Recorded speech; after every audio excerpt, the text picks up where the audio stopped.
gets crypt swarmed out of lane or something, he is going to have a fallback plan, which is nice because RTK cannot afford to fall behind it anyway with their very early game lineup. RTK may be even more trouble. Scorched Earth is going to be able to help out the Doom, but he even tries to pop a potion. Doesn't make the difference though. Cracks, as well as the help of Fog, the hasted Mario, going to go down at the top lane as well. Can't even finish my sentence before we get an additional.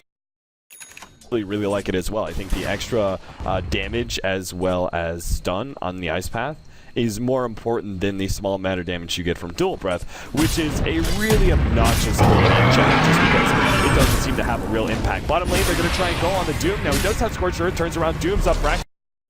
The sheer early game power of RTK. And I think that they're actually probably feeling pretty comfortable where they are. The fact that they're not always way behind, they're not getting in very many kills. They can move into the mid game with that pretty comfortably, unless they end up going down here. Fog is going to be taking some on-attack damage from the Doom. Doom is now going and they rotate out. That Jakiro has a lot more space to push forward. However, the Centaur out of the offlane doing more or less a solo offlane. About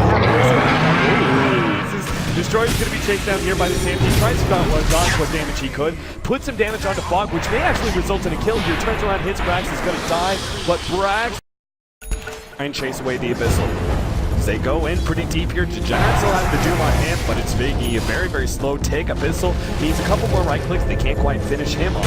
As Brax, well, he's going to try and come in with the potion on. Could be able to get it. Gets a big heal from F2B as he actually almost finished. Saxodog will be falling despite the Shell Grave that was used on him earlier. Abyssal puts himself up, but not where he wanted to be. And their easy crypt swarm is going to be able to finish him off. Chuba actually gets off the next little Centaur stun, but he doesn't really have enough damage to take Degenerate as that Mjolnir just rips right through. 3 heroes down. Or falls. And now snaking. Oh, look at that macro fire from Fog.